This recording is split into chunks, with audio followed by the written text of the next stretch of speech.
जी।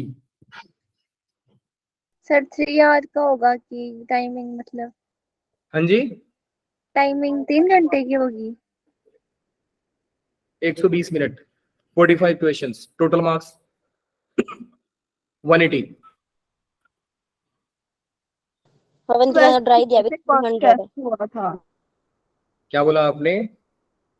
45 session बेटा, 15 15 15 के हिसाब से हैं, ठीक है। 15 फिजिक्स के, 15 केमिस्ट्री के, 15 मैथ्स के, 45 क्वेश्चन है, 180 मार्क्स का हो गया।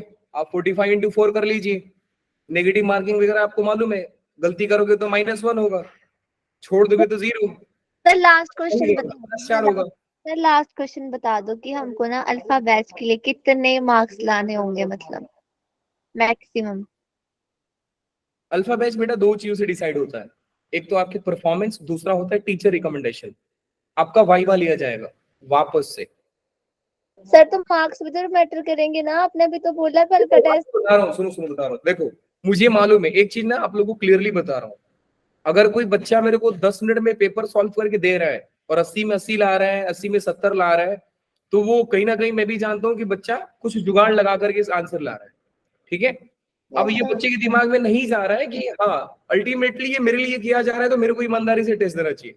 तो हमें मालूम है कि जो 40 से 60 के बीच में बच्चे लाते हैं ना, जो थोड़ा टाइम लेते हैं, सॉल्व करते हैं, B3 के कुछ बच्चे ऐसे हैं जो प्रॉपर नोट्स पे रफ को भेज देंगे, सर ये देखो मैंने इसको ऐसा सॉल्व किया था और आया था। कुछ ही बच्चे ऐसे हैं, बाकी कुछ तो तुक्का मार के आते हैं। तो ऐसे तो होगा नहीं बेटा, आप यहाँ पे पार हो जाओगे, जेई आपको करने नहीं देगा, भगा देगा आपको वो, उसमें तो नहीं होने वाला है। तो पहला तो कुछ बच्चों को ये समझना पड़ेगा कि ईमानदारी से टेस्ट देना होता है, क्योंकि टेस्ट आपके लिए है।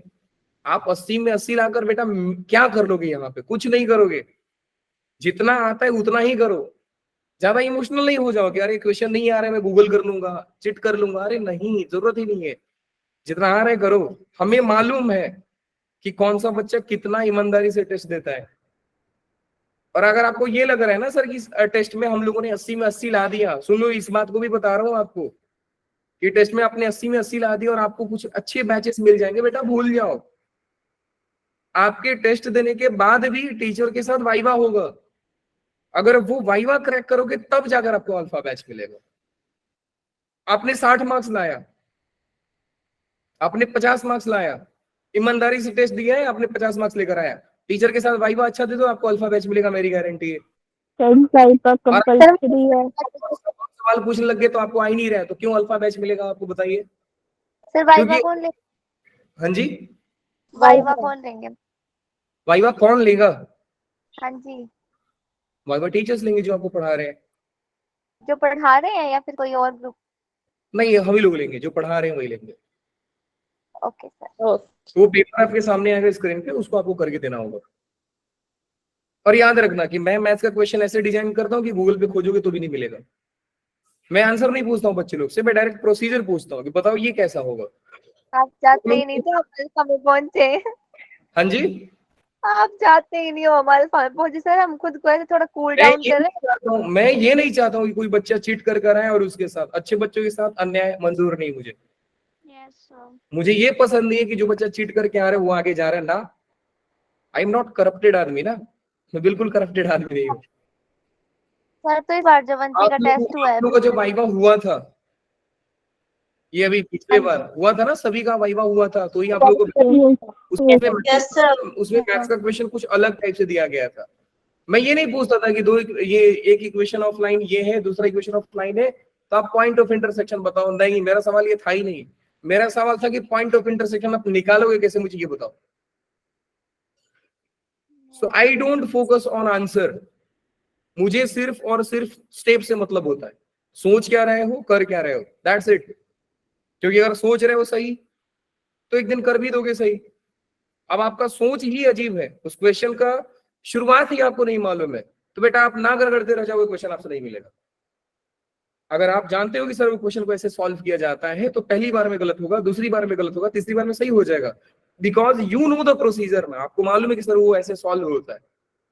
और आपको प्रोसीजर ही नहीं मालूम है, आप क्वेश्चन करने चले गए। तो मेरा मैथ्स का क्वेश्चन भी डिजाइन इस तरह से होता है ना कि आपको आंसर नहीं पूछा जाता है। मैं जब डिजाइन करता हूँ क्वेश्चन, तो मैं सवाल नहीं देता कि बेटा ये सवाल है इसका आंसर दो ना, मुझे मालूम है कि सवाल आप कॉपी करके गूगल से ढूंढ लोगे। तो मैं सवाल का डेटा नहीं चेंज करता हूँ, मैं सवाल का प्रोसीजर ही चेंज कर देता हूँ कि मुझे बताओ ये होगा कैसे। मैं आपसे बिल्कुल नहीं पूछूंगा कि साइन वर्ब्स का डोमेन कैसा होगा ना, मैं आपसे पूछूंगा साइन वर्ब्स का डोमेन निकालते कैसे, मुझे ये बताओ। मेरा क्वेश्चन ऐसे होते हैं। अब साइन इनवर्स का डोमेन निकालने के लिए आप गूगल पे जाकर ढूंढने हैं, तो आपको एग्जैक्ट आंसर अच्छा तो देगा नहीं, आप समझ ही नहीं पाओगे सर इसमें आंसर दूंगा कौन सा। ढूंढो गूगल से, है ना। तो ध्यान, बस इतना दिमाग में रखना है बेटा कि आपने जो भी पिछले पढ़ाई किया है उसको ठीक से पढ़ लेना। टेस्ट में मार्क्स ईमानदारी से आ रहा है, 40 आ रहा है, 50 आ रहा है, कोई फर्क नहीं पड़ता बेटा। यहाँ के टेस्ट अटेम्प्ट करना होता है। टेस्ट का मतलब होता है आप अपने आप को चेक कर रहे हो कि कितना आता है। एग्जाम अभी जैन में होने वाला है, अभी आपके पास टाइम है प्रिपेयर करने का ना, तो अभी भूल जाओ सर 80 में 80 नहीं आ रहा है, 80 में 70 नहीं, भैया क्यों, 40 आ रहा है ना, तो 3 महीने में 40 लाए, और 3 महीना जाते जाते आप 80 ला दोगे। और आपको क्या लगता है सर मैं पहले से 80 ला रहा हूँ, फिर जैन तक आते आते आते मैं 500 600 नंबर ला दूंगा। भैया 80 ही लाओगे, उसमें भी 100 ही लाओगे उसमें भी। तो परफॉर्मेंस इंक्रीज होना चाहिए धीरे धीरे। ये नहीं सर इस बार भी 80, उस बार भी 80, उस बार भी 80, 80 80 80, तो आप भी बोर हो जाओगे सर क्या है ये। और जिस दिन कम हो जाएगा उस दिन आप रोने लग जाओगे। अब एक बच्चा है 40 ला रहा है, दूसरे टेस्ट में 50 लाया, फिर 60 लाया, अब वो खुश हो रहा है अंदर, हाँ सर कुछ तो पढ़ाई हो रहा है मेरा। बात समझ में आ रही है। वाइवा से पहले बता देना, ऐसा नहीं कि वाइवा से भी एक दिन पहले बता रहे हो कल आपका वाइवा है, बच्चों तैयार रहना। हाँ तो बेटा तैयार तो होना पड़ेगा। सर हर तो मतलब चीज पहले थोड़ी बता होती है, दो। हर चीजें बोलकर नहीं होती है। पहली बात आपको बता दिया जाएगा, नो डाउट, लेकिन मैं आपको पहले बता रहा हूँ बेटा ये सब चीजों के लिए तैयार रहो आप। अब मेरे को कोई खड़ा करके, अब देखो मैं आपके क्लास में आया और मैं यस ये सोच रहा हूँ कि मैं आईटीएफ पढ़ा रहा हूँ तो बच्चा मेरे से आईटीएफ का सवाल पूछेगा, तो गलती है ना मेरी। बच्चे को डाउट कहीं से भी आ सकता है।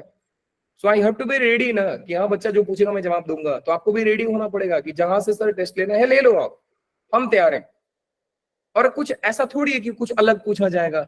सर ने जो पढ़ाया है, सर ने जो पूछा है, सर ने जो सिखाया है, वही सब आपसे पूछे जाएंगे ना, सिंपल। यस और सर। एक बात और बेटा बता रहा हूँ, थोड़ा रूड है ये बात, कड़वी लगेगी आपको ये बात। अगर आप जून और जुलाई तक ये नहीं समझ पाए कि आप जेई के लायक हो कि नहीं, तो बेटा आपकी गलती है, आप गलत डायरेक्शन में पढ़ाई कर रहे हो गया ना। अप्रैल मई जून 3 महीना होने वाला है ना, 3 मंथ्स में आप ये भी नहीं सोच पाए जेई के थॉट्स को, अगर आपने डेवलप नहीं किया है तो बेटा फिर सही डायरेक्शन में पढ़ाई नहीं किया आपने। आपका टाइम मैनेजमेंट अच्छा नहीं था, आपका स्ट्रेटेजी गलत था, आपने जो पढ़ाई किया उसको अच्छे से पढ़ा नहीं, रिवाइज नहीं किया, गलती आपकी है। मेहनत करोगे तो भैया मिलेगा, नहीं करोगे तो नहीं मिलेगा। तो टेस्ट से ज्यादा जो पढ़ाया गया उस पर फोकस करो। क्योंकि बेटा अगर यहाँ पे मान लो ना मेरे को सबसे खराब बैच में मिल गया, आपको क्या लगता है कि जो टॉप इंस्टीट्यूट होते हैं उनके सिर्फ स्टार परफॉर्मर्स ही नंबर लाते हैं? अरे नहीं, जो लोवेस्ट बैच के होते हैं ना वो भी नंबर कम उखाड़ ले जाते हैं। मतलब होता है बस आप अभी कितना पढ़ाई कर रहे हो, कितना ईमानदारी से पढ़ाई कर रहे हो, और लास्ट में आपका परफॉर्मेंस कैसा हो रहा है जैन में डिसाइड होगा। अभी तो सब बकवास है, अभी तो सिर्फ आपका वो हो रहा है, एक प्लेटफॉर्म बन रहा है कि हाँ सीख रहे हो, तैयार हो रहे हो, अभी समझ रहे हो, मतलब कि अभी आप नेट प्रैक्टिस कर रहे हो। मैच तो असली ग्राउंड पे होना है। चलिए जी, बातें बहुत हो गई बेटा, करते हैं क्लास को शुरू, ठीक है। फंक्शन चैप्टर से एक एक करके पूछते जाता हूं, मुझे बताते जाना। पिछले बार एक पीरियड का क्वेश्चन आया था, याद है आप लोगों को? पिछले बार वाला क्वेश्चन याद है किसी को? पीरियड पे क्वेश्चन था,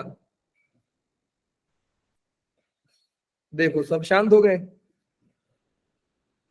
बोलो कौन हाँ सा जी, था पीरियड? सर कौन सा क्वेश्चन क्या बोल था? रहे हो बेटा आपने? तो पीरियोडिक आए थे फंक्शन, पीरियड पे। पीरियोडिक फंक्शन पढ़ाया था मैंने, एम 100 की क्लास में पढ़ा के रखा है। Yes periodic sir. फंक्शंस वो होते हैं जो इंटरवल के बाद रिपीट होते हैं। रिपीट होते हैं। आईटीएफ में भी आपको कुछ ऐसे फंक्शंस मिले रहेंगे। आईटीएफ में sine inverse cos inverse periodic नहीं है, नो सर। लेकिन उसमें भी अलग अलग ग्राफ्स बने हैं, बहुत सारे ग्राफ्स है, पूरा चैप्टर ही ग्राफ से भरा है। उसमें भी कुछ फंक्शंस हैं जो पीरियोडिक है। याद है वो graph sine of sine inverse of sine x, sine of sine inverse का ग्राफ मालूम है आप लोगों को? बेटा Yes, ये sir. पहाड़ के जैसा ग्राफ आता था, सर उल्टा फ आता था। ये ऐसा आता था, याद है आप लोगों को? Yes sir. ये पीरियोडिक होते हैं। अब देखो, अगर ये चीज आपको याद नहीं है और आप बोल रहे हो कि सर हमको समझ में नहीं आया, तो बेटा इसमें याद समझने वाली है क्या है? सर, याद है याद है। अच्छा सुनो, अब मेरी बात को ना ध्यान से समझते जाओ। कितने बच्चों को ये मालूम है कि अगर साइन इनवर्स लिखा है, साइन इनवर्स कुछ भी लिखा है, पहले फंडामेंटल को समझिए आप।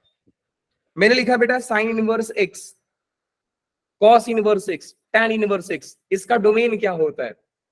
इसका डोमेन क्या होता है बेटा? -1 से लेकर के 1। 1 तक। 1 और रेंज क्या होता है? -π/2 से लेकर के π/2 तक। अब सुनो, ये डोमेन एंड रेंज बेटा सिखा आपको ये रहा है कि अगर आप साइन इनवर्स को खुश करोगे तो आंसर हमेशा यही देगा, इसके बीच में देगा। एग्जैक्टली इसके बराबर देगा कि हमको नहीं मालूम सर, लेकिन इतना गारंटी है कि आंसर इसके बीच में ही देगा। हाँ, कंडीशन ये होता है कि आप इसके डोमेन को सेटिस्फाई करा रहे हो। मैं आपसे पूछ दिया कि मुझे बताओ बेटा साइन इनवर्स ऑफ 3 कितना होगा, आप बोल दो कि सर ये तो एग्जिस्ट ही नहीं करता है ना, क्योंकि साइन इनवर्स खुश तब होगा, मैं एक समझा रहा हूं आप सारा समझोगे। साइन इनवर्स खुश तब होगा जब उसके साथ बैठा हुआ एक्स या कुछ भी इसके बीच में लाई करेगा, तो अदरवाइज नहीं। बात समझ में आई आपको? अब मान लो बेटा मैंने आपको ये पूछ दिया साइन इनवर्स ऑफ x+3 का डोमेन बताइए। सिंपल सा फंडा है कि सर हम जानते हैं कि साइन इनवर्स के साथ जो भी बंदा बैठा है वो -1 और 1 के बीच में होना चाहिए। तो हमने देखा कि सर साइन इनवर्स के साथ तो x+3 बैठा था, तो तुरंत ही कंडीशन अप्लाई करें आप कि x+3 -1 और 1 के बीच में होना चाहिए। अब ये सिंपल आईटीएफ का सवाल नहीं है बेटू, ये सवाल हो गया आपका लीनियर इनइक्वालिटीज के। अब आप सभी को सॉल्व करने आता है, सर x कहां से कहां तक होगा बेटा? 3 उधर जाएगा -3, तो ये हो जाएगा -2 और ये हो जाएगा -4। 4। यही हो रहा है ना? Yes sir. तो x कहां से कहां तक बिलोंग कर रहा है? x बिलोंग्स टू -4 से लेकर के -2, -2। ये हो गया। तो ये छोटी छोटी चीजें आपको ध्यान देना पड़ेगा। अच्छा, अब मान लो कोई आया और बोल दिया कि sign inverse of mod x का डोमेन बताओ। सुना ध्यान से, कितनी बेसिक सी चीजें, सवाल फ्रेम करना है। देखो पढ़ाई भी बेटा ऐसे ही किया जाता है कि क्वेश्चंस खुद से क्रिएट करो। इतने सारे फंक्शंस किस लिए पढ़ाया गया? ताकि आप किसी भी क्वेश्चन में वो फंक्शन को इंट्रोड्यूस करा दो और बोलो कि अब ये कैसा होगा। अब मैंने क्या किया, सिंपल एक्स था, अब मैं मॉड एक्स लगा दिया, कुछ देर बाद में जिंट एक्स लगा दूंगा, कुछ देर बाद में फ्रैक्शनल पार्ट एक्स लगा दूंगा। और लगाने से क्या कुछ ज्यादा चेंज कर दूंगा? ना, मैं ज्यादा चेंज नहीं करूंगा। हाँ, मैं एक्स के फॉर्म को चेंज कर रहा हूं और कुछ नहीं। अब आपको मालूम है कि सर साइन इनवर्स के साथ जो भी बैठा है वो -1 और 1 के बीच में होना चाहिए। इसका मतलब कि सर ये जो मॉड एक्स से हमारा बैठा है, मॉड एक्स वो -1 से लेकर के 1 के बीच में होना चाहिए। अभी डायरेक्टली आपको मॉडुलस का क्वेश्चन दिखेगा कि सर ये मॉड एक्स हमारा, देखो सवाल क्या है बेटा कि मॉड एक्स -1 और 1 के बीच में होना चाहिए। मॉड एक्स हमारा पॉजिटिव क्वांटिटी है और ये नेगेटिव क्वांटिटी है। देखो इसको सिंप्लीफाई करोगे तो यही होगा ना बेटा कि मॉड एक्स जो है वो ग्रेटर देन इक्वल टू -1 होना चाहिए एंड मॉड एक्स हमारा लेस देन इक्वल टू 1 होना चाहिए। 1। दो कंडीशंस आ गए, ये सारा आपको सिखाया गया फंक्शन में। अगर आपका ये फंडामेंटली हिला पड़ा है ना बेटा, तो आईटीएफ नहीं चमकेगा, आपको इत्तू सा भी नहीं चमकेगा। आप एनसीईआरटी लेवल पे करके आ जाओगे, खुश रहोगे, बोलोगे सर वो फंक्शन नहीं आया तो भी मैंने आईटीएफ सीख गया। बेटा धोखा होगा ना, आपके साथ धोखा हो जाएगा। जेई यहाँ पे जिंटेक्स लगा के पूछ देगा, आप रोते रह जाओगे सर ये हुआ क्या, अगर आपने जिंटेक्स को समझा ही नहीं है। और यही मैं बार बार चिल्ला के बोल रहा था, बेटा जेई को 3 फंक्शन से बहुत ज्यादा प्यार है। एक है मॉड, दूसरा है जिंट और तीसरा है फ्रैक्शनल पार्ट। हाँ, अगर इन तीनों से बच के जाता है तो लॉग लेके जाता है। अगर इन तीनों छूट भी गए ना तो बेटा लॉग आ जाएगा उसके सामने, sign inverse of log x पूछ देगा, बताओ डोमेन क्या होगा। छोटा सवाल लेकिन कंसेप्चुअल पूछ देगा आपसे। अब देखो इसको सॉल्व करने के लिए बेटा तरीका क्या था, अब देखो आपने कितना रिवीजन किया ना, मैं पूछता हूं आप लोगों से, ये तो मैं ही पढ़ाया हूं बेटा। ये सॉल्व कैसे करते थे हम लोग, mod x greater equal to -1 कैसे सॉल्व करते थे अपन लोग, बताइए। आप रिवीजन नहीं करोगे तो बेटा हम एक अच्छे बच्चों से ये उम्मीद भी तो नहीं करते ना कि वो बच्चा रिवाइज कर रहा है। वैल्यूज देगा, हाँ जी, मोड 2 वैल्यूज देगा मतलब। 2 वैल्यूज देगा, लेकिन मैंने आपको बोला था ना कि थोड़ा क्वेश्चन समझो, बोलना सीखो। सर ये एक पॉजिटिव नंबर है, एक नेगेटिव नंबर है, सवाल क्या है कि positive number is greater than एक नेगेटिव नंबर। सर ये हमेशा ट्रू होता है, ऑलवेज ट्रू है, ऑलवेज ट्रू। Always true. तो देखो इतना आप समझाऊंगा तब आप समझोगे। अच्छा अगर ऑलवेज ट्रू है तो बेटा इसका आंसर क्या होता है, जो सत्य है वो रियल है, ऑल रियल नंबर। कि सर आप एक्स को जो मर्जी डाल दो, -1 से बड़ा निकलेगा। भरोसा नहीं है तो आप कुछ डाल के रखो, आप -4 डालो, -4 का मॉड क्या हो जाएगा बेटा 4, 4 ग्रेटर देन -1 होता है सर। जो मर्जी डाल दो, आप 0 डाल दो, 0 -1 से बड़ा ही होता है। -1 खुद का डाल दो, -1 क्या होता है बेटा 1 होता है प्लस उसका, तो 1 -1 होता है सर। अब सवाल ये है, याद आ रहा है आपको कि जब लेस देन आता है तो मैं सैंडविच बताया था आप लोगों को। Yes sir. तो एक्स क्या करता है, उसके ही छोटे वैल्यू और बड़े वैल्यू के बीच में छुप जाता है। सो मॉड एक्स अगर लेस देन इक्वल टू 1 है तो एक्स कहां से कहां तक होगा बेटा, -1 से लेकर के 1। 1 से 1। इसी के नेगेटिव और इसी के पॉजिटिव वैल्यू के बीच में छूट जाएगा, जिसको मैंने सैंडविच बोला था। अच्छा अगर सवाल ये चेंज कर दूं आपसे, मैं बोलूंगी भैया अब ये जवाब दो मेरे को, sine inverse of fractional part sorry GINT x. अब इसका डोमेन बताइए। आप तो साइन इनवर्स एक्स का डोमेन रट के गए थे, सामने वाला पूछ दिया जिंटेक्स बताओ। अब ये तब तक कोई बच्चा सॉल्व नहीं कर सकता जब तक उसको जिंटेक्स का फंडा नहीं आता है। आप इतना लिख दोगे कि सर साइन इनवर्स के साथ जो बैठा है वो -1 और 1 के बीच में आना चाहिए, लिख दोगे कोई दिक्कत नहीं है। आप यहां तक लिख दोगे -1 और 1 के बीच में आना चाहिए, फिर आपको चमकेगा कि सर हमको जिंटेक्स थोड़ी बताना है, हमको तो एक्स बताना है। डोमेन का मतलब क्या होता है बेटा, एक्स बताना है आपको। और आपने क्या निकाला है कि जिंट एक्स -1 और 1 के बीच में लाई कर रहा है, तो एक्स बताइए कहां से कहां तक होगा। और ये कैसे करोगे आप, याद है किसी को, बोलिए, नहीं याद है ना। x minus fractional part x। ना फिर इसमें फॉर्मूला लगेगा कि 1 की वैल्यू मुझे ये जैसे बताओ, मुझे ये बताओ, सिर्फ ये बताओ कि अगर जिंट एक्स 2 से बड़ा है, 2 से बड़ा है और बराबर है, एक्स कहां से कहां तक होगा, सिर्फ इतना बताओ। याद आ रहा है, अगर 2 से बड़ा है और 2 के बराबर भी है तो आंसर होता था क्लोज टू इंफिनिटी। अगर यही सवाल ये रहता ग्रेटर देन 2 बताइए, अब ये तो सवाल हम लोग चेंज, ओपन ब्रैकेट 2 पे, क्या क्या क्या होगा आंसर, ओपन ब्रैकेट लग जाएगा सर ना 2 पे, ओपन ब्रैकेट नहीं होगा। तो क्लोज ब्रैकेट। सुनो सुनो सुनो, ये सवाल कैसे सिखाया था मैंने, ये एक इंटीजर है और ये भी एक इंटीजर है, लेकिन ये बोल रहा है कि मुझे एक ऐसा इंटीजर दो जो 2 से बड़ा हो।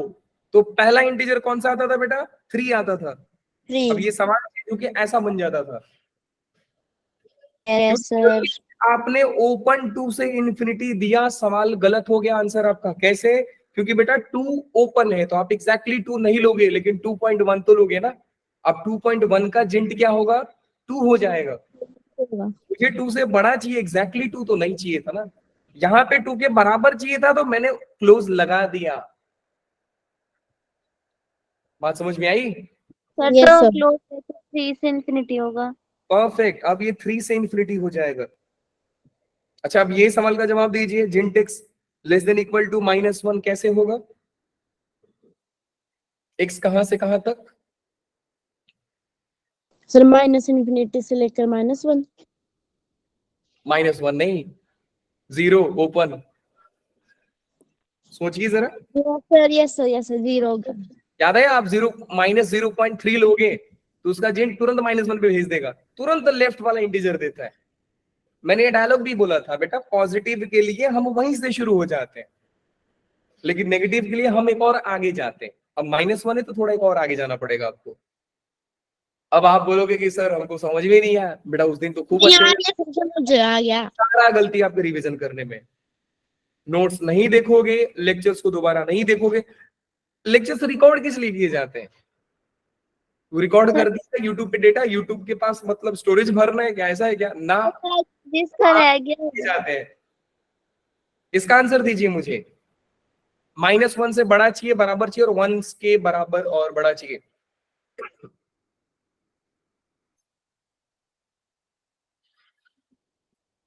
सोच कर देखो कितने लोग समझ गए इस बात को। क्वेश्चन रिपीट करना। बेटा इसका आंसर ये है, मैंने आंसर लिखा है, आप दिमाग लगाइए। आंसर सही कैसे हो गया? 2 पे ओपन कैसे आया? -1 पे क्लोज क्यों आया?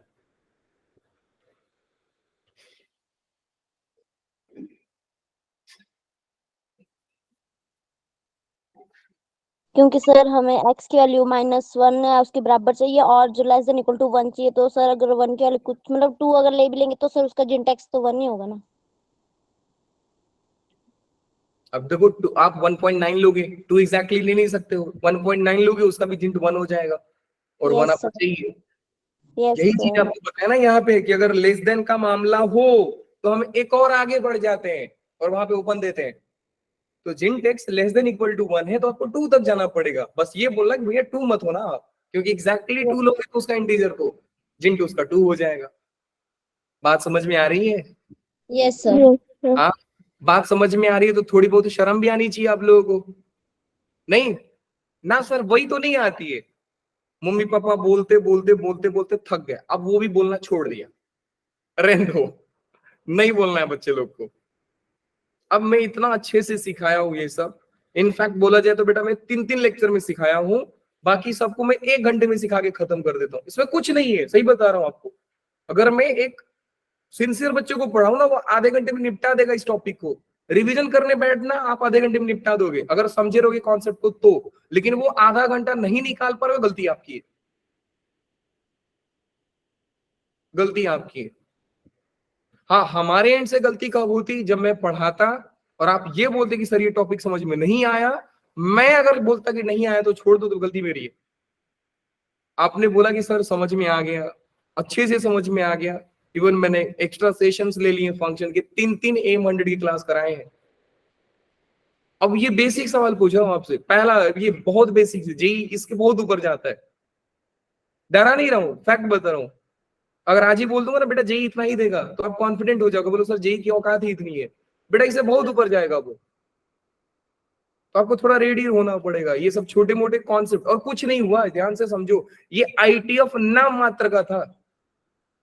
आप समझ रहे हो, इसमें कोई भी आईटीएफ का फंडा लगा है क्या? बस एक फंडा लगा है कि साइन इनवर्स का डोमेन -1 से 1 के बीच में होता है। ये कॉन्सेप्ट के बाद सारा फंक्शन लेके गया। कॉन्सेप्ट ही फंक्शन का लगता है through out the total calculus. पूरा कॉन्सेप्ट आपका कैलकुलस फंक्शन का लगेगा। आप 12th में जाओ, आप इंजीनियरिंग कर लो, आप मास्टर कर लो, आप पीएचडी कर लो, आप उठा के फंक्शन पढ़ लो जितना पढ़ना है। बेटा बेसिक फंडा यही है। अगर ये नहीं आ रहा है ना, मैं आपको बता रहा हूं, अगर आपके कोई रिलेटिव्स होंगे ना जो ग्रेजुएशन कर रहे होंगे, जो मास्टर्स कर रहे होंगे, उनको पूछना ये सब। नहीं भरोसा है तो उनका बुक निकालना, पहला चैप्टर देखना जहां पे फंक्शन होगा, सारा ये मिलेगा आपको, सारा ये मिलेगा। इसलिए जो बच्चा जेई की तैयारी कर लेता है ना, आगे की लाइफ आसान हो जाती है। पहला साल तो मजा करता है, वो बोलता है भैया ये तो आता है अपने को। यही सिखा रहा हूं आप लोगों को, समझते हो ही नहीं। कुछ भी फंडा मैंने लेगा बेटा, सिर्फ और सिर्फ यही है। अब देखो सवाल अगर मेरे को बनाना होता तो मैं ये भी पूछ सकता था, cos inverse of fractional part x का डोमेन बताइए। नहीं होगा तो मैं खुद से क्वेश्चन क्रिएट कर दूंगा, cos inverse of 1/mod x का डोमेन बताओ। 1/, 1 बाई जिनटेक्स का डोमेन बताओ। क्या है, सवाल ही तो फ्रेम कर रहा हूं मैं, कहां से सवाल फ्रेम करूं, मैं रट के आया हूं? अरे ना, दिमाग में सारे फंक्शन छपे हैं, मैं चिपका दे रहा हूं कहीं पे। यही तो बेटा फंक्शन सिखा रहे हैं आपको कि एक्स को रिप्लेस करके जो मर्जी डाल दो। क्वेश्चन आपसे पूछा जा सकता है कि cos inverse of log x बताओ, डोमेन बताइए आप, डोमेन बताओ। कैसे बताओगे? रोने लग जाओगे कि सर नहीं आता है। उसके लिए आपको फंडा लगना चाहिए। देखो आईटीएफ, ये सबको लग रहा होगा कि सर आईटीएफ का सवाल है। भैया नहीं, आईटीएफ का सवाल नहीं है। आईटीएफ तो बस इतना ही फंडा यूज करेगा कि जो भी कॉस के साथ बैठा है उसका डोमेन कहां से कहां तक होता है। तो आप जानते हो कि सर ये कॉस एक्स जो है, कॉस इनवर्स एक्स के साथ जो बैठा है वो -1 और 1 के बीच में होगा। सिंपल। अब सभी को मालूम है कि सर मान लो अगर यहाँ पे बेटा मैंने कुछ नहीं लिखा, ध्यान से समझना, अगर मैंने कुछ नहीं लिखा है तो कैलकुलस में आप ई समझोगे। अगर मैंने कुछ लिख दिया, मैं अब ना इधर हाफ लिख दे रहा हूं, मैं हाफ लिख दे रहा हूं, ये हाफ है। आपको एक चीज मालूम होना चाहिए बेटा, मालूम भी होगा कि अगर मैं लॉग को हटाऊंगा तो जो बेस है वो दोनों साइड बेस में जाएगा। सभी को मालूम होता है कि सर लोगों को हटाएंगे तो जो इनके चरणों में है वो उधर भी जाकर उनके चरणों में ही चले जाएंगे, जो बेस में है वो बेस में ही जाएगा। अब देखो यहां पे मिस्टेक क्या करोगे आप, एक्स हाफ का पावर 1 लिख दोगे, कोई दिक्कत नहीं। इधर हाफ का पावर -1 लिख दोगे तो भी कोई दिक्कत नहीं। लेकिन वो बेसिक फंडा भूल जाओगे क्या, कि लॉग का बेस अगर 0 1 के बीच में हो तो इनइक्वालिटी चेंज करता है। तो अब ये इनइक्वालिटी रिवर्स कर देगा। और यही सवाल बेटा अगर 2 होता तो मैं 2 को तो भेज देता, लेकिन इनइक्वालिटी चेंज नहीं होता। अब ये छोटी छोटी चीजें हैं जहां पे आप गलती करके जाओगे। सिली मिस्टेक्स यही तो होते हैं। अब एक्स कहां से कहां तक होगा बेटा, एक्स लाई कर रहा है हाफ का पावर -1, कितना ही होगा, कितना होगा बताइए? मैं 2 लिख दूं? Yes sir. तो आप लिख सकते हो एक्स बिलोंग्स टू हाफ से लेकर के 2, हो गया, खत्म हो गया सवाल। क्वेश्चन ही तो पूछना है बेटा, कहीं से भी सवाल पूछ देगा वो। अब ये हाफ की जगह पे 2 पूछ देगा, आप रोओगे सर नहीं हो रहा है। अरे ना भैया, सवाल फंक्शन का है, वो धोखा हो रहा है आपके साथ, आईटीएफ लगा रहा है। इनफैक्ट अगर मैं बोलूं ना बेटा, आईटीएफ लगा के आपका जान बचा रहा है वो। आईटीएफ लगा करके यहाँ पे इनवर्स ट्रिग्नोमेट्री फंक्शंस लगा करके आपको बचा रहा है वो। क्योंकि अगर नहीं बचाता, नहीं बचाता तो याद करो जो मैंने शीट भेजा है आप लोगों को, कितने सारे डोमेन्स के क्वेश्चंस थे। रूट के अंदर कुछ आता था, फिर प्लस में यहाँ पे कुछ आता था, हमको सारे को खुश करना पड़ता था। लेकिन जैसे ही यहाँ पे एक इनवर्स ट्रिग्नोमेट्री लगा, आप खुश हो जाओ, अब तो बच गए सर। क्यों? क्योंकि अब समझो बेटा, आपके सामने एक खुला ही पूरा फील्ड है, और मैंने बोला कि बेटा दौड़ना है सब, तो बहुत टफ है। लेकिन मैंने आपको एक छोटा सा रूम दिया और मैंने बोला बेटा बस इतना ही दौड़ो, तो 2 मिनट में दौड़ के खत्म कर दोगे। सेम आईटीएफ के साथ हो रहा है। कॉस इनवर्स लगते ही आपका ब्लॉक कर दिया, बोला देखो भैया हम -1 के 1 के बीच में रहेंगे, बस कंडीशन अप्लाई, खत्म कहानी। बात समझ में आ रही है बेटा? नहीं आ रही है? सर आ रही है।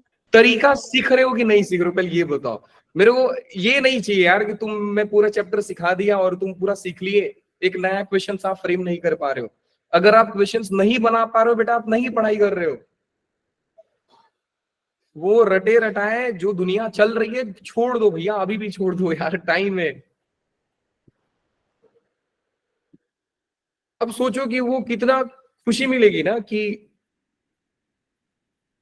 आप क्वेश्चन बना रहे हो और आपके दिमाग में एक नया क्वेश्चन आ रहा है। सो इसको ऐसा कर दो, क्या होगा? और वो चीज तब तक नहीं आएगी जब तक आप कंसेप्चुअली स्ट्रांग नहीं होगे। बात समझ में आ रही है? इसमें गलती किसी की भी नहीं है बेटो, गलती किसी की भी नहीं है। मैं टीचर की गलती नहीं देता हूं। टीचर की गलती तब है जब वो पढ़ाया नहीं पढ़ाया, तब गलती है। लेकिन टीचर पढ़ा दिया और आपने एफर्ट नहीं मारा, बेटा नहीं आ रहा है ना, बार बार पूछो, 1000 बार पूछो, कौन मना किया है, पूछो आप। हाँ जी। सर ये 1/2 जो लिखा है आपने, ये बेस में आएगा? हाँ जी, बेस में ही आता है ना बेटा, लॉग का प्रॉपर्टी है। ये दूसरी साइड लेके गए, ये वाला स्टेप बताओ। लॉग का प्रॉपर्टी ये होता है, मान लो यहाँ पे log x बैठा है और यहाँ पे 3 बैठा है और बेस में लेट से कि 4 है, तो जैसे ही आप इधर से log हटाओगे, ये जो 4 है बेस में बैठा है इधर भी बेस में चला जाएगा, मतलब x इज इक्वल टू 4 का पावर 3 हो जाता है। समझ गए? Yes. ये log का sir. मतलब होता है। अब ये इनइक्वालिटी में होगा तो ऐसा हो जाएगा, log x 4 ग्रेटर देन 3 मान लो आप, तो log हटाओगे तो x ग्रेटर देन 4.3 हो जाएगा। लेकिन अगर सवाल ऐसा हो जाए log 0.4x ग्रेटर देन 3, तो अब की बार log हटाओगे तो इनइक्वालिटी चेंज करेगा। क्यों चेंज करेगा? क्योंकि बेटा इसका बेस 0 और 1 के बीच में छुपा है। हाँ, एग्जैक्टली 1 नहीं होता है बेस, एग्जैक्टली 0 नहीं होता है बेस, याद रखना। 0 1 के बीच में बोला हूं, 0 1 नहीं बोला हूं, ध्यान रखना। तो अब ये हो जाएगा x less than 0.4 power 3। Graph भी आपको आने चाहिए कि जब बेस 0 1 से बड़ा 1 से बड़ा होता है तो ग्राफ ऐसा बनता है, जब 0 1 के बीच में होता है तो ग्राफ ऐसा बनता है। ये सारे याद होने चाहिए बेटा आप लोगों को, इसीलिए फंक्शन इतना डिटेल में पढ़ाया जाता है ना जी। हाँ जी सर, कुछ डाउट्स है तो पूछ लीजिए। बाकी मैं क्या बताऊं, छोटे छोटे फंडा ही आप भूल के बैठे हो, मेरी क्या गलती है? ये सिखा दे रहा हूं, एक फ्रैक्शनल पार्ट एक्स वाला, समझो ध्यान से। कंडीशन आप अप्लाई करोगे कि सर फ्रैक्शन कॉस इनवर्स के साथ जो बैठा है वो -1 और 1 के बीच में होना चाहिए। आप सोचो कि फ्रैक्शनल पार्ट x, देखो अब इसको ब्रेक करोगे आप, 2 पार्ट में ब्रेक करोगे। कैसे ब्रेक करोगे कि सर एक पार्ट ये हो गया कि फ्रैक्शनल पार्ट x -1 से बड़ा है, एंड दूसरा बेटा ये हो गया, दूसरा आपका ये हो गया कि फ्रैक्शनल पार्ट x 1 से छोटा है।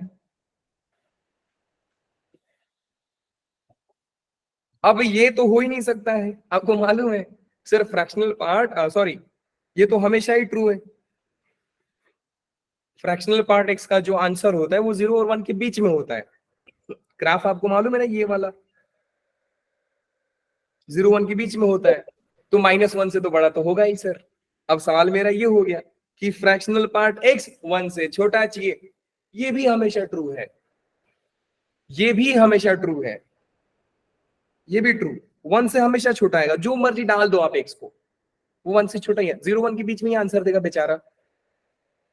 तो ये भी ट्रू है और ये भी ट्रू है। ट्रू का मतलब क्या होता है बेटा? All real. आंसर क्या हो गया? डोमेन क्या हो गया? All real number. खत्म कहानी। बात समझ में आ रही है? नहीं आ रही है? आगे समझ। सारा रिवाइज करो, पुराने पेपर सॉल्व करना, आज रात को ही सॉल्व करना बैठ के। सर हम सॉल्यूशन बस पढ़े हैं ना? करें क्या कि केमिस्ट्री करें, फिजिक्स करें कि मैथ करें?